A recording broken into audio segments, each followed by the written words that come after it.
Assalamualaikum warahmatullahi wabarakatuh. Welcome back to channel Lumina Indonesia. Gimana nih kabarnya sahabat Lumina semuanya? Jadi sahabat nih, ada sebuah fakta yang sangat menarik sekali nih ya, yang perlu kita cermati. Ini terkait dengan konflik. Konflik ini bisa terjadi dimanapun ya sahabat semuanya. Bisa di diri kita sendiri, konflik dengan pasangan, konflik dengan tetangga, konflik di lingkungan kerja, konflik di lingkungan sosial, bahkan konflik di perusahaan, negara, dan di politik. Tapi kalau konfliknya ini terjadi di bisnis, kira-kira akan berefek gak sih sahabat semuanya? Kalau sebuah bisnis itu terlalu banyak konflik, apalagi konfliknya ini disebabkan oleh pemimpinnya atau seorang leadernya. Konflik yang terjadi di sebuah organisasi yang profit dan juga non-profit, apakah memang disebabkan oleh pemimpinnya ya sahabat semuanya, ataukah disebabkan oleh hal-hal yang lainnya yang perlu kita cermati? Karena konflik ini sebenarnya sesuatu yang tidak bisa dihindari dan dia bisa memberikan dampak yang sangat positif terhadap bisnis, perusahaan, ataupun organisasi. Konflik ini sebenarnya sangat memberikan dampak yang positif terhadap organisasi ya sahabat semuanya, baik organisasi yang profit maupun non-profit. Bedanya, organisasi yang profit ini bertujuan untuk menghasilkan earn atau keuntungan bagi organisasinya, sedangkan organisasi non-profit ini bertujuan untuk meraih perhatian atau kepercayaan dari publik ya sahabat semuanya.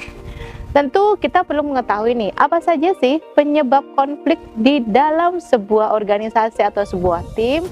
Tujuannya apa? Sebagai seorang leader, dia memiliki ketajaman yang sangat bagus, mereka memiliki sensitivitas, dan mereka memiliki hal-hal yang prioritas untuk diselesaikan. Apakah konflik ini termasuk mempengaruhi kinerja dari perusahaan atau tidak? Seorang pemimpin harus melihat hal-hal tersebut. Oke, langsung kita simak aja beberapa hal yang menimbulkan konflik di dalam sebuah organisasi berikut ini. Berdasarkan beberapa informasi yang sudah kami rangkum, ini dia yang menjadi penyebab konflik di dalam sebuah organisasi. Yang pertama, faktornya ini muncul dari kata communication sebenarnya sahabat. Tapi communication-nya seperti apa?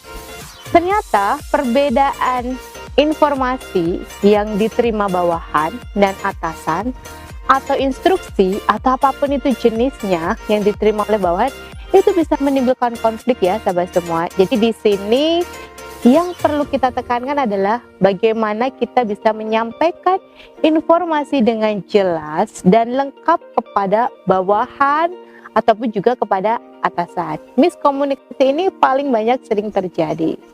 Lalu yang selanjutnya, faktor yang mempengaruhi atau hal-hal yang mempengaruhi adalah perbedaan ekspektasi. Bawahan nih punya ekspektasi, leader saya nih sebagai seorang pemimpin pastilah dia nangkep konflik atau masalah di dalam sebuah organisasi. Tapi kenyataannya ya sahabat semuanya, hanya 25% waktu yang dihabiskan oleh seorang tim leader ataupun seorang manajer menyelesaikan konflik yang terjadi di dalam timnya ataupun konflik yang terjadi secara keseluruhan.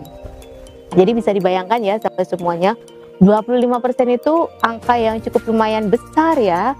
Jadi kalau misalnya kita sebagai bawahan atau sebagai atasan bisa meminimasi, bisa mengantisipasi konflik